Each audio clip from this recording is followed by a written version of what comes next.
Hey everyone, welcome to Techie Tip Tuesday. I am so excited about this techie tip. I have been wishing for Hipstamatic to be this user-friendly in the post-process mode since I even heard about Hipstamatic. I love Hipstamatic's retro feel and just ultra coolness, but it was never a good interface for me because you had to set it up and then shoot. So now that's totally different. So I'm going to show you how to do it. So I'm going to grab a photo, just a little one right here. And then I'm going to click these three circles. And then this is going to bring you to all of the main filters to start. And so if you just start clicking away, you'll see them, and that automatically, like, that's one of the classic, like, Hipstamatic looks. And so from here, you can scroll intensity to the right or decrease intensity to the left. So there are a whole slew of different looks with filters right there. Right from that first little screen. I love the vintage one. Oh my God, that one's amazing. And so you can just scroll through and know that those are all available.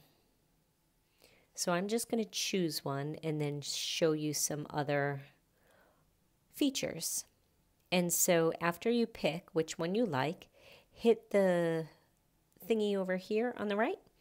And then this brings you to all of your lenses. Okay, so you do have to purchase lenses and stuff through Hipstamatic. They have a pretty cool like pack. You can do a starter kit for a couple dollars, and then they have like maybe a bigger pack, which is a little bit of an investment. But for me, this just blows my editing dreams out of the water. So, it's worth a couple bucks for me. And so once you have the filter on, then you can change the lenses, which further alters how your images look. And again, you can go intensity, scroll left and right. These are just a handful of the lenses that I have. And again, they all have just a little bit different of a feel. So I'm just giving you little samples of them. And I'm just going to pick one for the sake of the tutorial so you can see I'm a fan of this Tinto lens. And so I'm going to adjust the intensity. And then moving along, these other boxes down here, you can also adjust film. And so they've set Hipstamatic up like this old school style camera. And so again, each film gives yet another different look. Some are a little bit more drastic than others. And again, the intensity is adjustable also.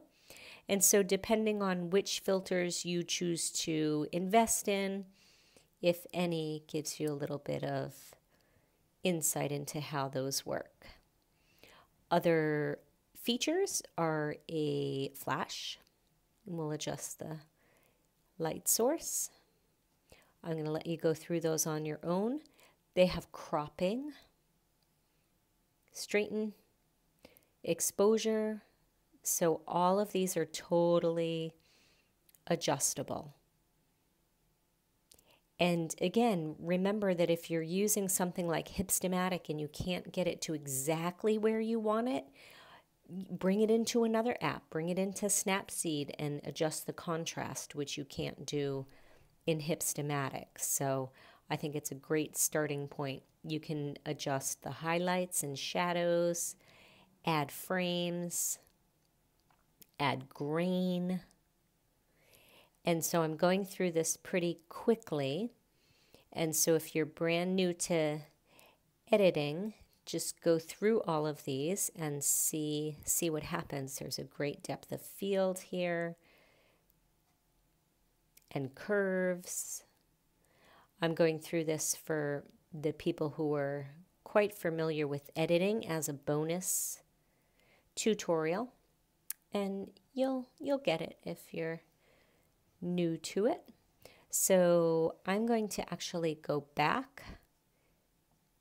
So I'm going to discard the changes and I'm going to start again just to show you where I did want to take it. I was such a fan of the vintage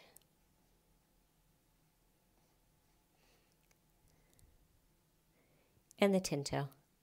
And so that was what my final edit ended up as. I just loved the super retro, simple feel.